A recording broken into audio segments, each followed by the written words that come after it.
नमस्कार। जय हिंद दोस्तों। हम लोग समसामयिकी करेंट अफेयर्स का अध्ययन कर रहे हैं और इसमें हमारी सबसे महत्वपूर्ण 500 प्रश्नों की सीरीज चल रही है, जिसका आज यह छठा भाग है।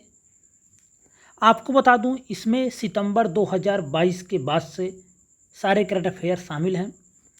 सीधे हम लोग बात करेंगे। पहला प्रश्न, जो पहला आज का पॉइंट है, वह है कवच 2023 साइबर सुरक्षा हैकाथॉन है। यह किस मंत्रालय द्वारा शुरू किया गया? तो कवच 2023 सीधे सीधे पूछा जाएगा, यह हैकाथॉन किससे संबंधित है? तो एक कवच रेलवे से भी संबंधित रहा हुआ है, तो वह रेलवे वाला नहीं है। यह साइबर सुरक्षा से संबंधित है। किस मंत्रालय द्वारा शुरू किया, यह भी पूछा जा सकता है। तो शिक्षा मंत्रालय तथा गृह मंत्रालय मिलकर इसको आयोजित किए हैं। कवच 2023 साइबर सुरक्षा हैकाथॉन किस मंत्रालय का है? शिक्षा मंत्रालय तथा गृह मंत्रालय, याद रखेंगे। दूसरा पॉइंट है, भारत का पहला हाइब्रिड रॉकेट कहाँ लॉन्च किया गया? तो यह चेंगलपट्टू में लॉन्च किया गया है। भारत का पहला हाइब्रिड रॉकेट कहाँ लॉन्च किया गया है? चेंगलपट्टू में लॉन्च किया गया है, याद रखेंगे। तीसरा पॉइंट है, लद्दाख का पहला जैव विविधता विरासत स्थल कहाँ बनाया जा रहा है? तो यह बनाया जा रहा है याया तसो झील। याया तसो झील भी बहुत चर्चा में रही है, सीधे सीधे यही पूछी जा सकती है, कहाँ स्थित है? लद्दाख में स्थित है। ये सभी करंट अफेयर्स आपके जो भी आर ओ बहुत जल्दी आने वाली है, उसके लिए 69 बीपीएससी की डेट तो क्लियर ही है, 30 सितंबर। उसके लिए यूकेपीसीएस 2023 आएगा, तो उसके लिए और भी अन्य वनडे एग्जाम जहाँ पे करंट अफेयर्स पूछे जाते हैं, सभी पूछा जाता है। सबके लिए बहुत महत्वपूर्ण है और बहुत ही इम्पोर्टेंट ये सब करंट अफेयर्स हैं, जो एकदम चुनकर बनाए गए हैं। चौथा पॉइंट है, देवीगढ़ वन्य जीव अभयारण्य चर्चा में रहा, कहाँ स्थित है? तो यह संबलपुर जिला है, उड़ीसा में, वहीं पर स्थित है। जो वन्य जीव अभयारण्य चर्चा में आ जाते हैं, वहीं से प्रश्न पूछा जाता है। तो देवीगढ़ वन्य जीव अभयारण्य अभी टाइगर रिजर्व बना हुआ है, बनाने की इसकी घोषणा की गई है, चर्चा में आया है, तो पूछा जा सकता है। देवीगढ़ वन्य जीव अभयारण्य संबलपुर उड़ीसा में। पांचवा पॉइंट है, श्री अन्न योजना बहुत चर्चा में रही है, यह किससे संबंधित है? तो यह मिलेट उत्पादन तथा उपभोग को बढ़ाने से संबंधित है। मोटे अनाजों के उत्पादन तथा उपभोग को बढ़ाने से संबंधित है। श्री अन्न योजना बहुत ज़्यादा महत्वपूर्ण है। छठा नंबर प्रश्न है, सिकल सेल एनीमिया उन्मूलन करने का लक्ष्य कब तक रखा गया है? 2047 तक रखा गया है। जब भारत आज़ादी का अपना 100 वर्ष पूरा कर रहा होगा, तो उसी समय सिकल सेल एनीमिया उन्मूलन का लक्ष्य रखा गया है। सिकल सेल एनीमिया एक आनुवांशिक बीमारी होती है। बात करेंगे सातवां पॉइंट, अमृत धरोहर योजना संबंधित है। अमृत धरोहर योजना संबंधित है, वेटलैंड संरक्षण से संबंधित है। अमृत धरोहर योजना अति महत्वपूर्ण है। सिकल सेल वाला भी अति महत्वपूर्ण है। अमृत धरोहर योजना संबंधित है वेटलैंड संरक्षण के लिए। बात करेंगे आठवें नंबर पॉइंट की, वित्तीय साक्षरता सप्ताह 2023 कब से कब तक मनाया गया? तो यह 13 से 17 फरवरी 2023 तक आरबीआई द्वारा मनाया गया है। वित्तीय साक्षरता सप्ताह 2023 कब से कब तक? 13 से 17 फरवरी तक आरबीआई द्वारा। नौवां पॉइंट है, नीति आयोग के नए सीईओ कौन बनाए गए हैं? तो वीवीआर सुब्रमण्यम बनाए गए हैं नीति आयोग के नए सीईओ। पूछा जा सकता है, नीति आयोग एक बहुत महत्वपूर्ण संस्थान है भारत सरकार के अंतर्गत, तो यह पूछा जाता रहता है। नीति आयोग के नए सीईओ कौन है? वीवीआर सुब्रमण्यम। 10वां पॉइंट है, यूएन के सामाजिक विकास आयोग के 62वें सत्र की अध्यक्ष निर्वाचित हुई हैं। प्रश्न बन सकता है, यह भी बन सकता है। तो यूएन के सामाजिक विकास आयोग के 62वें सत्र के अध्यक्ष निर्वाचित हुई हैं रुचिरा कंबोज। बहुत महत्वपूर्ण पर्सनालिटी हैं, प्रश्न बन सकता है। एक बात आपको कमेंट बॉक्स में बतानी है कि नीति आयोग की स्थापना कब हुई? तो नीति आयोग की स्थापना आपको बताना है कमेंट बॉक्स में। दसवां नंबर पॉइंट हो गया है कि यूएन के सामाजिक विकास आयोग के 62वें सत्र की अध्यक्ष निर्वाचित हुई हैं रुचिरा कंबोज। 11 नंबर पॉइंट है विश्व बैंक का नया अध्यक्ष है। विश्व बैंक का नया अध्यक्ष किसे चुना गया है तो वह हैं अजय बंगा, भारतीय मूल के हैं। 2007 में अमेरिकी इनको नागरिकता प्राप्त हो गई, तो विश्व बैंक का नया अध्यक्ष बनाए गए हैं अजय बंगा। बहुत महत्वपूर्ण है क्योंकि भारतीय मूल के हैं और विश्व बैंक एक बड़ा संस्थान है, तो यहाँ के अध्यक्ष पूछे जा सकते हैं एग्जाम में। 12 नंबर पॉइंट है किस भारतीय संगीतकार को ग्रैमी पुरस्कार 2023 से मिला हुआ है, वह है रिकी केज। याद रखेंगे, यह भी प्रश्न बन सकता है किस भारतीय संगीतकार को ग्रैमी पुरस्कार 2023 मिला है तो वह है रिकी केज। 13 नंबर पॉइंट है यूनिसेफ इंडिया के लिए बाल अधिकार के राष्ट्रीय राजदूत किसे नियुक्त किया गया है। यूनिसेफ इंडिया के लिए बाल अधिकार के राष्ट्रीय राजदूत किसे नियुक्त किया गया है, वह है आयुष्मान खुराना। 14 नंबर पॉइंट है यूट्यूब का नया सीईओ किसे बनाया गया है तो नील मोहन को बनाया गया है। यूट्यूब का नया सीईओ भारतीय मूल के हैं, महत्वपूर्ण हो सकता है। 15 नंबर पॉइंट है विश्व रेडियो दिवस कब मनाया जाता है, 13 फरवरी। ये दिवस भी महत्वपूर्ण है। 16 नंबर पॉइंट है अंतर्राष्ट्रीय मातृभाषा दिवस कब मनाया जाता है, तो यह मनाया जाता है 21 फरवरी को। अंतर्राष्ट्रीय मातृभाषा दिवस 21 फरवरी को मनाया जाता है। थीम 2023 की बात करें तो बहुभाषी शिक्षा को बदलने की आवश्यकता इसकी थीम रही है। थीम भी पूछा जा सकता है अंतर्राष्ट्रीय मातृभाषा दिवस का, तो 21 फरवरी को मनाया जाता है और इसकी थीम जो 2023 में है वह है बहुभाषी शिक्षा को बदलने की आवश्यकता। 17 नंबर पॉइंट है T20 इंटरनेशनल क्रिकेट में 100 विकेट लेने वाली पहली भारतीय खिलाड़ी। T20 इंटरनेशनल में 100 विकेट लेने वाली पहली भारतीय खिलाड़ी, ये पुरुषों और महिलाओं सब में बात हो रही है, तो पहली भारतीय खिलाड़ी बनी है दीप्ति शर्मा, महत्वपूर्ण हो सकता है। 18 नंबर पॉइंट है रणजी ट्रॉफी 2022-23 किसने जीता, तो सौराष्ट्र ने बंगाल को हराकर जीता है इस बार का रणजी ट्रॉफी। सौराष्ट्र ने बंगाल को हराकर रणजी ट्रॉफी 2022-23 जीत लिया है। 19 नंबर पॉइंट है खेलो इंडिया यूथ गेम 2023 का आयोजन कहाँ पर हुआ। खेलो इंडिया यूथ गेम 2023 का आयोजन मध्य प्रदेश और नई दिल्ली में हुआ, संयुक्त रूप से मध्य प्रदेश और नई दिल्ली में हुआ। और बात करें महाराष्ट्र पदक तालिका में शीर्ष पर रहा। इसके शुभंकर के बारे में बात करें तो जो इसका शुभंकर रहा वह आशा नाम की महिला चीता और मोगली रहा। आशा नाम की महिला चीता और मोगली इसके शुभंकर रहे। आयोजन कहाँ हुआ था, आयोजन हुआ एमपी और नई दिल्ली के शहरों में। महाराष्ट्र पदक तालिका में शीर्ष पर रहा। शुभंकर भी पूछा जाता है, तो आशा नाम की महिला चीता और मोगली इसके शुभंकर थे। बात करेंगे 20 नंबर पॉइंट T20 महिला क्रिकेट विश्व कप 2023 आयोजन स्थल कहाँ रहा, दक्षिण अफ्रीका। विजेता ऑस्ट्रेलिया 6ठी बार रहा और उप विजेता दक्षिण अफ्रीका रहा। महत्वपूर्ण है T20 महिला क्रिकेट विश्व कप 2023 आयोजन स्थल रहा दक्षिण अफ्रीका। विजेता रहा ऑस्ट्रेलिया 6ठी बार और उप विजेता रहा दक्षिण अफ्रीका। 21 नंबर पॉइंट है अंतर्राष्ट्रीय इंजीनियरिंग और प्रौद्योगिकी मेला 2023 का आयोजन कहाँ किया गया। अंतर्राष्ट्रीय इंजीनियरिंग और प्रौद्योगिकी मेला 2023 का आयोजन कहाँ किया गया, नई दिल्ली में किया गया। 22 नंबर पॉइंट है अति महत्वपूर्ण है हरित बांड जारी करने वाला देश का पहला शहरी निकाय, तो वह है इंदौर नगर निगम। महत्वपूर्ण है, प्रश्न आएगा यहाँ से। हरित बांड जारी करने वाला देश का पहला शहरी निकाय इंदौर नगर निगम। 23 नंबर पॉइंट है कौन सा शहर पहली बार G20 कल्चर वर्किंग ग्रुप की बैठक का मेजबान होगा। कौन सा शहर पहली बार G20 कल्चर वर्किंग ग्रुप की बैठक का मेजबान होगा, वह खजुराहो होगा।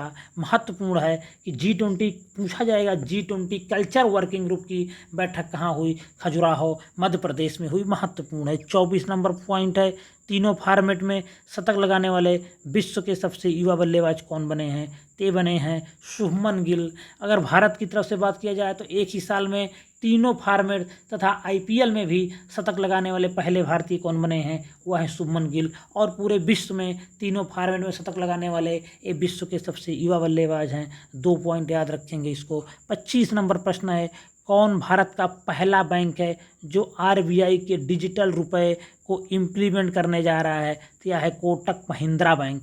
कौन भारत का पहला बैंक बना है जो आरबीआई के डिजिटल रुपए को इम्प्लीमेंट करने जा रहा है? तो वह है Kotak Mahindra bank. 26 number point है, भारत की अध्यक्षता में G20 की पहली सस्टेनेबल फाइनेंस वर्किंग ग्रुप की बैठक कहाँ पे हुई? गुवाहाटी में हुई। अभी आपने देखा सांस्कृतिक या कल्चरल बैठक कहाँ हुई थी? खजुराहो में। अब G20 की पहली सस्टेनेबल फाइनेंस वर्किंग ग्रुप की बैठक कहाँ हुई? गुवाहाटी में। बात करेंगे 27 नंबर पॉइंट की, नई शिक्षा नीति 2020 का मुख्य लक्ष्य क्या है? नई शिक्षा नीति 2020 का मुख्य लक्ष्य है कोई भी छूट ना जाए या कोई पिछड़ा ना रह जाए। जो इसके मुख्य लक्ष्य है कि कोई भी छूट ना जाए या कोई भी पिछड़ा ना रह जाए। 28 नंबर पॉइंट है, राज्य सरकार द्वारा दूर दराज के विद्यार्थियों को हर वक्त गुणवत्तापूर्ण शैक्षिक कार्यक्रम तक पहुंच सुनिश्चित करने हेतु कौन सी पहल आरंभ की गई है? सरकार द्वारा दूर दराज के विद्यार्थियों को हर वक्त गुणवत्तापूर्ण शैक्षिक कार्यक्रम तक पहुंच सुनिश्चित करने हेतु कौन सी पहल प्रारंभ की गई है? वह है स्वयं प्रभा पहल। स्वयं प्रभा पहल अपने आप में अति महत्वपूर्ण है। सरकार द्वारा दूर दराज के विद्यार्थियों को हर वक्त गुणवत्तापूर्ण शैक्षिक कार्यक्रम तथा पहुंच सुनिश्चित करने हेतु कौन सी पहल आरंभ की गई है? वह है स्वयं प्रभा। 29 नंबर पॉइंट है, भारत सरकार के क्षमता विकास आयोग कैपेसिटी बिल्डिंग कमीशन की स्थापना कब की गई थी? तो यह की गई थी 1 अप्रैल 2021। भारत सरकार के क्षमता विकास आयोग या कैपेसिटी बिल्डिंग कमीशन की स्थापना कब हुई? 1 अप्रैल 2021 की। 30 नंबर पॉइंट है, मिशन लाइफ की अवधारणा कब प्रस्तुत की गई थी? तो COP26 UNFCCC का जो एक कॉप होता है उसी में आया था। UNFCCC के COP26 में मिशन लाइफ की अवधारणा प्रस्तुत की गई थी। 31 नंबर पॉइंट है, पवन ऊर्जा के उत्पादन में भारत का स्थान कौन सा है? तो पवन ऊर्जा के उत्पादन में भारत का चौथा स्थान है। 32 नंबर पॉइंट है, भारत की पहली स्वदेशी हाइड्रोजन फ्यूल सेल बस कहाँ पर लॉन्च की गई? भारत की पहली स्वदेशी हाइड्रोजन फ्यूल सेल बस कहाँ पर लॉन्च की गई? पुणे में KPIT CSIR द्वारा लॉन्च की गई है। पुणे में KPIT CSIR द्वारा लॉन्च की गई है। 33 नंबर पॉइंट है, डिजिटल पेमेंट उत्सव किस मंत्रालय द्वारा शुरू की गई एक पहल है? डिजिटल पेमेंट उत्सव किस मंत्रालय द्वारा शुरू की गई एक पहल है? तो यह इलेक्ट्रॉनिक एवं सूचना प्रौद्योगिकी मंत्रालय द्वारा महत्वपूर्ण है। यहाँ से प्रश्न पूछा जाएगा तो कन्फ्यूजन हो जाएगा, इसलिए इसको नज़र बना के रखेंगे। डिजिटल पेमेंट उत्सव किस मंत्रालय द्वारा शुरू की गई एक पहल है? यह इलेक्ट्रॉनिक एवं सूचना प्रौद्योगिकी मंत्रालय द्वारा शुरू की गई एक पहल है। 34 नंबर पॉइंट है, किस देश ने commercial arms transfer CAT policy launch किया है? यह लॉन्च किया है अमेरिका ने। किस देश ने commercial arms transfer CAT policy launch किया? अमेरिका ने। 35 नंबर पॉइंट है, किस देश ने national green physical incentive policy framework launch किया है? किस देश ने national green physical incentives policy framework launch किया है? केन्या ने लॉन्च किया है। किस देश ने national green physical incentives policy launch किया है? केन्या ने। 36 नंबर पॉइंट है, अल्ट्रासैट किस देश का पहला टेलीस्कोप मिशन है? यह है इजराइल का। महत्वपूर्ण है यह प्रश्न कि अल्ट्रासैट किस देश का पहला टेलीस्कोप मिशन है? वह इजराइल है। 37 नंबर पॉइंट है, किस फिल्म को 76वें ब्रिटिश अकादमिक फिल्म पुरस्कार बाफ्टा में बेस्ट फिल्म का पुरस्कार प्रदान किया गया? तो यह है all quit on the western front. महत्वपूर्ण हो सकता है कि 76वें बाफ्टा में बेस्ट फिल्म का पुरस्कार किसे दिया गया है? वह है all quit on the western front. 38 number point है, अमृत नगरोत्थान योजना किस राज्य में लागू की गई है? यह है कर्नाटक में, अमृत नगरोत्थान योजना। 39 नंबर पॉइंट है, all India police athletics championship 2023 कहाँ आयोजित हुई? All India police athletics championship 2023 Lucknow Uttar Pradesh में हुई। महत्वपूर्ण हो सकता है। 40 नंबर पॉइंट है लाडली बहना योजना किस राज्य सरकार की महत्वाकांक्षी परियोजना है? यह है मध्य प्रदेश सरकार की। और 41 नंबर पॉइंट है मुख्यमंत्री वृक्ष संपदा योजना किस राज्य सरकार की महत्वाकांक्षी परियोजना है? यह छत्तीसगढ़ में है। लाडली बहना योजना एमपी में और मुख्यमंत्री वृक्ष संपदा योजना ये छत्तीसगढ़ में चलाई जा रही दो महत्वपूर्ण योजनाएं हैं। 42 नंबर पॉइंट है अखिल भारतीय वन खेल कूद प्रतियोगिता कहाँ पर आयोजित हुई? अखिल भारतीय वन खेल कूद प्रतियोगिता कहाँ पर हुई? अखिल भारतीय वन खेल कूद प्रतियोगिता कहाँ पर हुई? तो यह हुई हरियाणा के पंचकुला में। 43 नंबर पॉइंट है 21वां अखिल भारतीय अंतर कृषि विश्वविद्यालय खेल कूद प्रतियोगिता कहाँ हुई? 21वां अखिल भारतीय अंतर कृषि विश्वविद्यालय खेल कूद प्रतियोगिता कहाँ हुई? हिसार हरियाणा में हुई। 44 नंबर पॉइंट है स्वास्थ्य का अधिकार देने वाला पहला राज्य कौन बना है? यह बना है राजस्थान। बहुत महत्वपूर्ण है कि स्वास्थ्य का अधिकार देने वाला पहला राज्य राजस्थान बना है। और 45 नंबर पॉइंट है विश्व का पहला बैम्बू क्रैश बैरियर कहाँ बना? यह है महाराष्ट्र में। विश्व का पहला बैम्बू क्रैश बैरियर कहाँ पे? महाराष्ट्र में। और 46 नंबर पॉइंट है सागरा मिसावा त्योहार किस राज्य का है? तो यह असम एवं मेघालय की तिवा जनजाति द्वारा फसल ऋतु के आगमन पर मनाया जाता है। तो सागरा मिसावा त्यौहार कहाँ से संबंधित है? असम एवं मेघालय की तिवा जनजाति से। 47 नंबर पॉइंट है ऊंट उत्पाद प्रसंस्करण उपयोग और प्रशिक्षण विंग। ऊंट उत्पाद प्रसंस्करण उपयोग और प्रशिक्षण विंग का उद्घाटन कहाँ पर हुआ? यह हुआ बीकानेर राजस्थान में। और 48 नंबर पॉइंट है याओसांग त्यौहार किस राज्य का है? तो यह मणिपुर का सबसे बड़ा त्यौहार है। याओसांग त्यौहार मणिपुर राज्य का सबसे बड़ा त्यौहार है। मीतेई जनजाति द्वारा होली के साथ मनाया जाता है। मीतेई जनजाति द्वारा होली के साथ मनाया जाता है। याओसांग त्यौहार महत्वपूर्ण हो सकता है। 49 नंबर पॉइंट है 5वां आसियान भारत व्यापार शिखर सम्मेलन 2023 कहाँ हुआ? यह हुआ है कुआलालंपुर में।